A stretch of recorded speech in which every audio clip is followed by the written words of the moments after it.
I wanted to talk about being a love supremacist. Now, the news recently has been rough. The massacre in Charleston is hard to get your head around, but there's an element of it that I just wanted to focus my attention on and bring our attention to for just a second. And that is, here's an individual, a twisted, skewed, whatever that story is, that narrative of the shooter is, whatever, but his intention in doing this heinous act was to start a race war, was to inflict so much violence on a population that they reacted with violence, and it started the snowball of violence. And what happened? The people whose loved ones were killed stood up and forgave the shooter. Now, I have just as many challenges with the institution of Christianity through the years. But one of the beautiful things about hanging out with my grandfather was that he taught me the beautiful, amazing, mind-blowing aspects of the teachings of Jesus. I say this not as a Christian, I say this as a scholar of spiritual traditions. And you know, my grandpa called himself a Jesus man or a follower of Christ because he thought the word Christian had implications beyond what he was ready to align himself with in terms of all of the different churches. So aside from my grandpa, aside from other Christian ideology about Son of God or dying for your sins, let's just think about the path of Jesus. Let's think about some of the acts of Jesus and the idea of turning the other cheek. This is revolutionary, and this is what we just saw happen. So whatever the stories in the news about tragedy, the story that I want to talk about is this love revolution, this heroism of the heart that we just saw.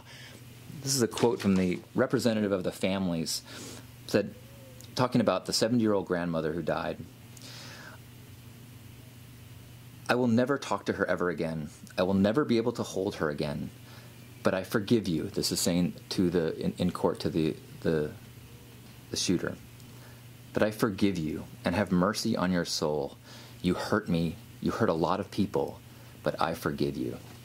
So this revolutionary act it flaunts nature and physics. It stops the escalation of violence.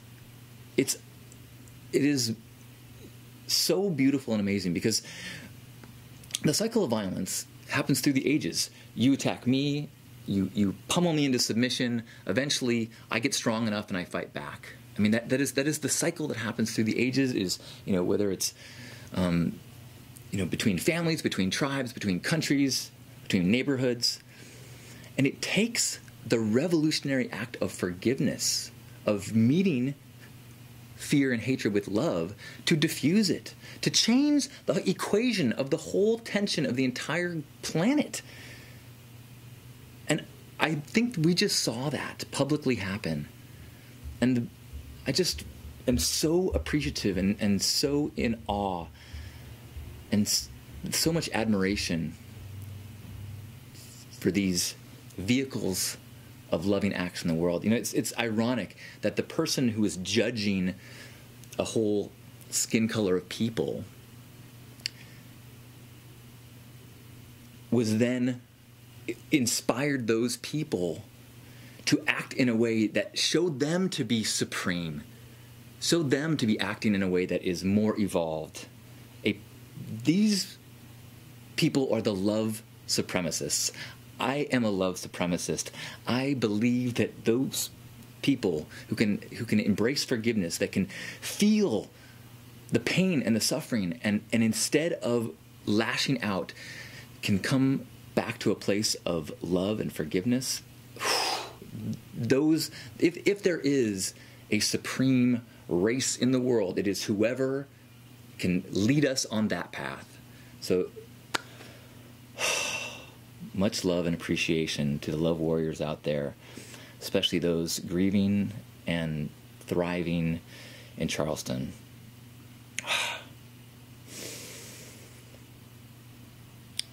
What would Jesus do?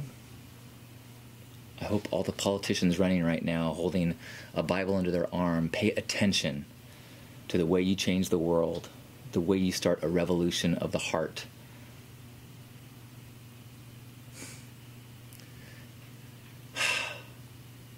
Thank you, love supremacists out there, for holding each other and myself to these ideals.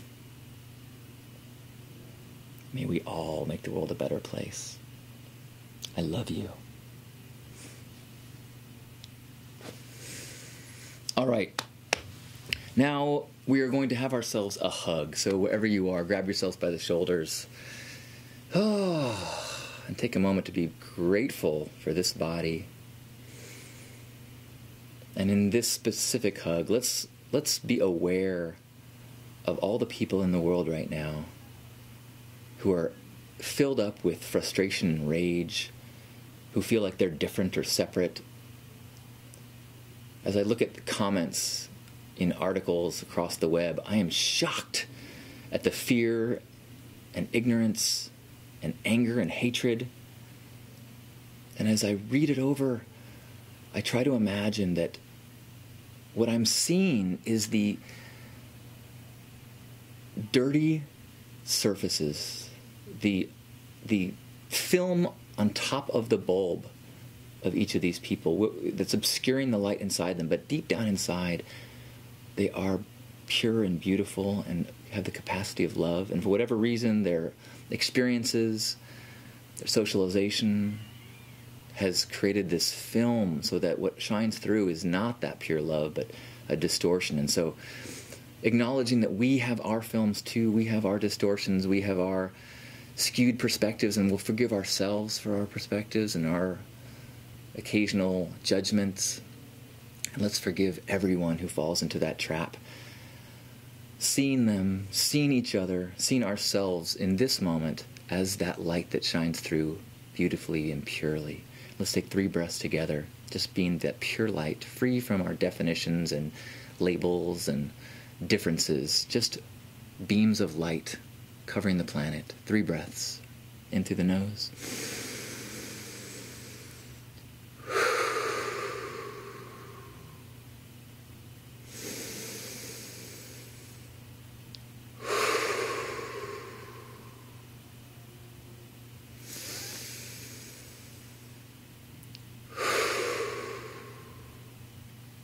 On behalf of Grandpa Caleb, the love warriors around the world and in Charleston, happy Hug Nation. I love you.